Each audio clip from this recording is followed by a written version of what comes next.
Hey everybody, welcome back to It's a Metal Thing, Falcon frame rails. Have some ideas about what I'm gonna do underneath here. I don't know, they're unorthodox, I'm sure, I don't know. Like I said, I've never done one before. I've never really even looked at a gasser really up close and see how they're built. If you're gonna do custom frame rails and whatever, but first things first, I'm gonna get this thing leveled up. So when I built this cart, I put these, this all thread on here so I can level it up. So the first thing I'm gonna do is level up the cart itself, side to side, front to back, all ways. And then see where, because it's actually sitting on the pinch weld. I don't know if it's parallel, the bottom of the pinch weld is parallel with the bottom of the door jamb. So I need to find a level. And then I gotta see where I'm at as far as level goes on, what part of the floor is level and what part is angled, because I'm gonna be cutting into some of that.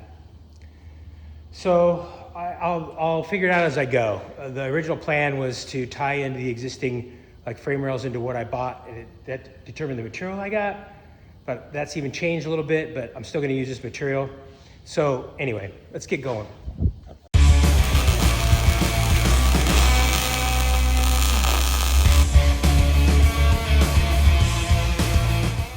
Okay, all leveled up. I didn't go off of the frame, off of that. I went off of the door jamb here. This is the thickness is down here. The length where it meets down here and kind of overhangs a little bit and does whatever. So I went off of the jamb there. It was potato chip a little bit, all that torque. All that torque from that big inline six must have torqued this over the years. So it was potato chipping.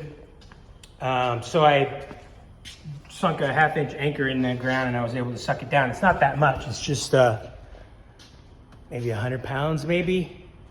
It really wasn't that much. But when you start pulling around like that, you gotta make sure your door's still open and closed good. So I'm happy, everything's level, side to side, front to back. The door opens good. So yeah, now I get to crawl around and find out. The floor isn't flat in a couple spots that I thought it might be. So that's gonna be a little bit of an issue, but we'll figure it out. So I'm done for the day. It's almost it's 90 degrees in here. It's gonna get hotter. I came in early today. So next I'm going to start going underneath with the frame rails. So we'll do that next.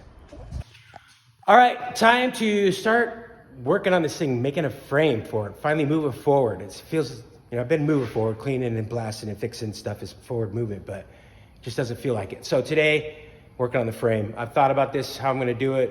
It might not be right. Like I said, this is the first time I'm doing it. This is the way I think it's gonna be the best way. So I'm going forward with it.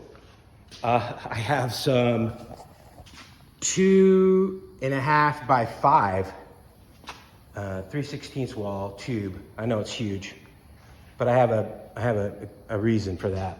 So on this, I'm gonna run a cage in it. I'm gonna put a cage in it. I'm not gonna put a door bar in it. Someone can do that later, but if I'm gonna build it, I wanna build it good so that if somebody wants to go faster than I wanna go in it, they can. So I'm trying to think of the best quality and the best way to do it. So there's gonna be roll cage. So obviously the main hoop is here. Going back to the rear frame rails, I'm gonna do a bar, 2 down bars down to the floor. I'm gonna cut the dash out. I wanna do some modifications to it. I'm gonna put the dash back in after I modify it. Plus I'll be able to put the bars in and notch the dash around the bars. A lot easier to build that. So that's part of the situation with the frame. I'm gonna have to make some outriggers to tie the roll bar into. So the plan was, and the plan is, I'm just trying to think about different ways to do it. I got up underneath here a long time ago when I first got the car up in the air. And I have a piece of 2-inch aluminum tubing just to kind of give me a reference. So that ends up being about 4.5 inch. I was going to tie into the existing rail here, but after I started cutting it all out, there's nothing there to really tie into. So I'm gonna actually cut all the spot welds on that. I'm gonna run that bar up underneath here. So it'll be approximately 4 inches thick there. I'm gonna cut up, right up to underneath that. That ends up being 5.5. This is 5.5 from here to here, so there'll be a 1/2 inch gap. when I get to this point here, I'll start cutting into the floor. I'm gonna come all the way back and bring it all the way back to here. This here, from here, this point here to this point here is 5 inches. So that's where the 5 inches comes in. I can run some 2x3 tubing to tie into these. So the bar will come back and it'll tie into here. I'll cut into here to allow for a roll bar mount. And I'll just cut these off at the angle of the rear sheet metal part. It's clear as mud, I know. But so first thing I gotta do is cut these existing frame rail part out. It's just this here.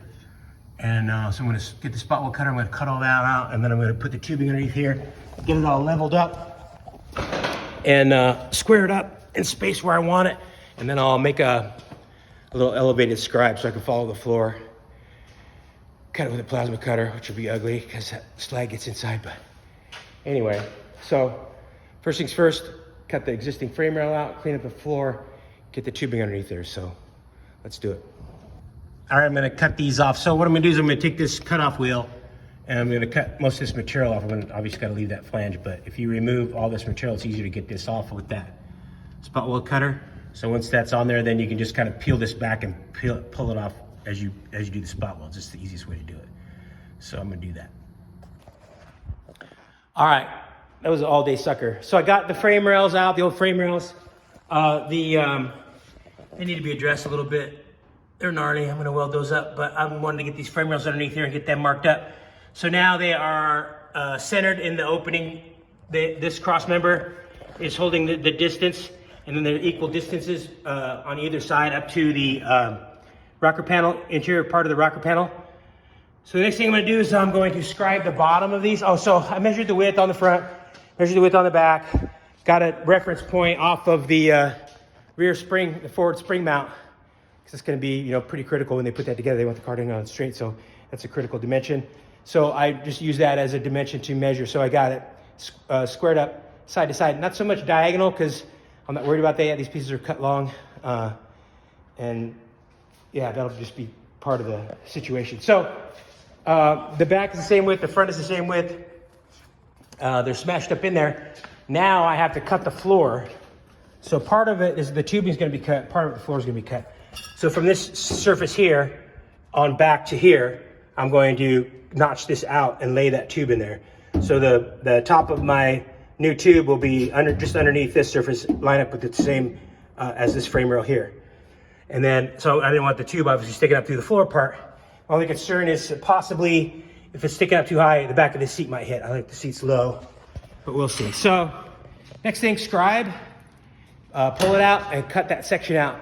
Get it up in there, start working on making sure everything's level. When I get that situation where I can actually get it level, then I'll scribe out where I want to cut the tubing. So that's next.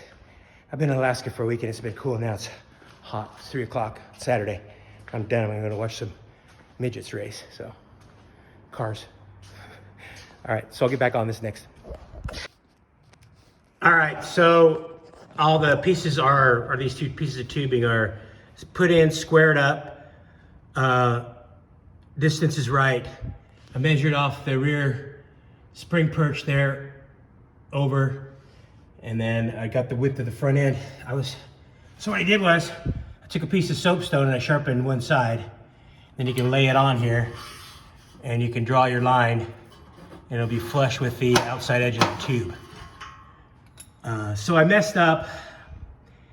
I couldn't get the frame rails narrow enough. I cut where the old frame rail was, and I left the cross member, and it was smashed up against the cross member, and I ended up a half inch wide. I couldn't figure out what was going on. So, you move the back a little bit and the front moves, and so I ended up tacking it to the cross member so that wouldn't move. I just established that. But as I was manipulating it back and forth, I could not get this dimension here, this width here, the same width as this here. So I'm thinking about it. I go ahead and cut into the cross member. I no sooner do that than I realize, like an idiot, that my frame rail is going inside this. So I need to measure from the inside of that to the inside of that. So I'll have to put a 1/4-inch plate on the end of that cross member, weld that up, and then put that in and weld it to that. But I didn't have to tell you that, but I want to be honest with this build. So got the bottom scribed. I'm going to cut that. Once I cut that, then I can kind of level up the tubes, and then I can mark where the cutout in the tube is going to be. So what's happening now is it's lower in the back and it's touching, so it's not really, I can't get it flush or level. So when I cut that back, I'll be able to slide it into that tube and then be able to, it won't be all the way where it needs to be, but at least I'll be level. So when I mark this bottom here, it'll be right. So this will give you an idea of what I'm doing here. So I'm gonna level these tubes up. They're pretty close right now, actually. This floor isn't level with the rockers. This goes up a little bit. So this is gonna be a tapered cut in here. That's kind of where I wanted to wait till I got everything in. So this is actually, I'm gonna end up cutting probably, I don't know, 1 1/4 1.5 inches out of this tube. So it'll leave me 3 3/4 to 3.5 inch frame rail underneath here that'll weld in. So eventually I want this to come up to here. This is about 1.5 inches, but I'm not really sure how that's gonna work out when everything's all level. So yeah, this is coming up in here. I don't think there'll be a problem with the seat, honestly. We'll see. But anyway, I'm gonna end this video here because there's a whole bunch more framework to do. So this was a big step. Next, I'm going to mark and notch the tubes, cut them to length. Oh, when I take these tubes out, I gotta clean that floor up. It's pretty gnarly. Some of the spot welds weren't cut all the way, and yeah, it's been a while since I've done that. But gotta straighten all that away, mark it, and then cut it and get it in. So I'm gonna end this video. If you like the video, subscribe, and check me out on Instagram at itsametalthing. And I'll catch you on the next one.